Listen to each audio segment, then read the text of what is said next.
Good Morning Business, Business Today. Et on est avec Johnny Alachem, le directeur général de Edmond Rothschild Private Equity. Bonjour. Bonjour. Alors on vous invite notamment parce qu'il y a ce sommet IPEM, International Private Equity Market, qui se tient à Paris depuis le 18 jusqu'au 20 septembre cette année, et que effectivement l'actualité finalement est assez porteur pour le private equity, parce que finalement vous, quand les taux d'intérêt montent à 4%, c'est pas très grave. Le TRI de le private equity, c'est 15%, parfois 20%. Au fond, j'ai envie de dire, peut-être que c'est la provocation politiquement incorrecte, c'est à vous qu'une période de taux d'intérêt élevée profite le plus. Pas tout à fait. Vous voyez, j'essaie de voir le verre à moitié plein. Hein. Oui, mais c'est bien d'être optimiste. Hein. Un bon matin comme ça, c'est toujours positif.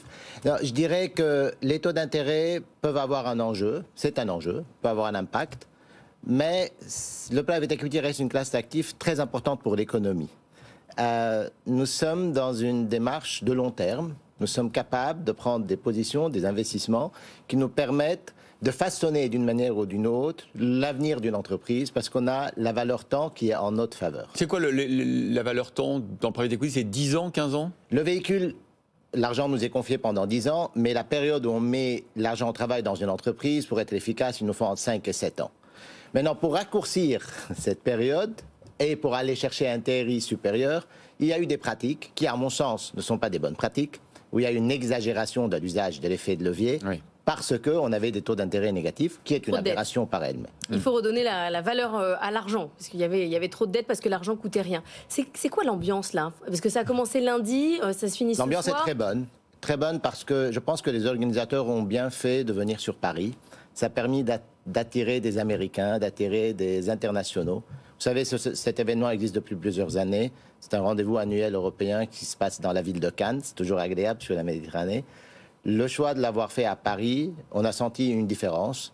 Il y a beaucoup plus de personnes étrangères à notre écosystème qui viennent nous voir, et ça, c'est très, très, très positif. Alors, ce qui est intéressant chez Edmond Rothschild, c'est que vous lancez un fonds pour le détenteur de contrats d'assurance vie. Une volonté, vous n'êtes pas le seul acteur, le BPI a fait ça aussi, de démocratiser le private equity et d'offrir aux investisseurs particuliers la possibilité de rentrer sur ce marché, je le répète, extrêmement risqué. Il faut diversifier son portefeuille, mais extrêmement rentable. Avant tout, pourquoi on le fait? C'est pas parce que tout le monde le fait. Chez Edmond Rothschild, on va en dehors des sentiers battus parce que nous sommes une maison d'investissement de conviction.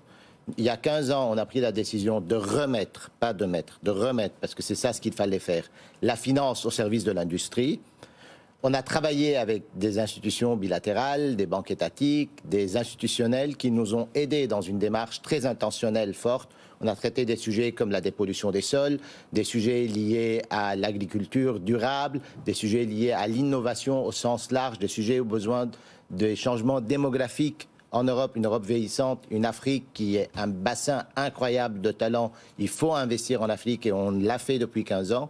On arrive à une conclusion maintenant que l'Europe reste une terre d'innovation. Beaucoup d'innovations sont nées en Europe. Le problème qu'on a, la scalability, la mise à l'échelle, se fait aux États-Unis. Pourquoi? Parce qu'on n'a pas les moyens de soutenir l'innovation.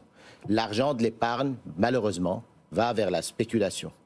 Il est temps de ramener l'épargne au marché privé, ramener l'épargne à la source de l'innovation. Et c'est pour ça qu'on a créé ce produit où on ramène l'épargne, mais comme vous l'avez très bien mentionné et dit, c'est une classe d'actifs, je dirais, complexe. On ne peut pas la traiter n'importe comment.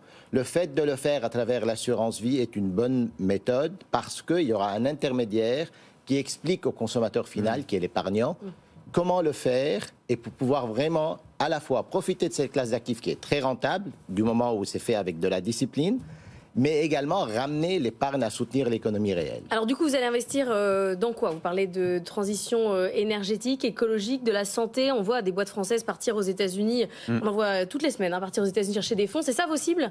En fait, nous, chez Edmond Rothschild Private Equity, comme je vous ai dit, on a identifié un nombre d'enjeux qui sont des problèmes. On a tourné ces enjeux au fil des années en opportunités. La pression démographique, les changements démographiques avec une Europe vieillissante, les besoins en infrastructure, et je peux en citer des tonnes des choses. Notre objectif avec cette, vous l'appelez démocratisation, moi je dis l'accès et ramener l'épargne vers le soutien de l'économie réelle, c'est d'aller solutionner ces problèmes en les identifiant à la source, en ramenant avec une démarche plutôt en usage de la technologie d'une manière applicative, en B2B, de telle manière à ce que cette technologie sert également à transitionner vers plus de durabilité, à solutionner les problèmes qui sont les enjeux de demain. J'ai quand même redonné les chiffres parce que c'est assez vertigineux. Vous gérez 160 milliards d'euros d'actifs. Vous avez 2500 collaborateurs pour faire ça. Et donc vous ouvrez une petite porte, une petite fenêtre pour les investisseurs particuliers. Si je vais voir mon banquier et je lui dis je veux rentrer dans le fonds d'Edmond Rothschild, qu'est-ce qui va se passer ? Écoutez, les chiffres que vous avez cités, c'est ce que fait Edmond Rothschild, cette maison prestigieuse. À notre échelle, l'activité de private equity au sein d'Edmond Rothschild, c'est 4 milliards. C'est quand même important, c'est pas négligeable. C'est 200 personnes, c'est très important à l'échelle de 4 milliards également. Et si quelqu'un vient chez nous, nous sommes une maison qui réellement peut démontrer qu'on peut remettre la finance au service de l'industrie. On peut offrir à quelqu'un la capacité de contribuer, d'avoir un impact sur la biodiversité, sur la décarbonisation des industriels, sur la transmission des entreprises. Un sujet majeur en Europe. Plus de 400 entreprises meurent tous les ans parce que le fondateur n'a pas assuré sa succession. Traiter des sujets majeurs liés à un enjeu dont on parle très peu, la nourriture, l'agriculture, la sécurité alimentaire.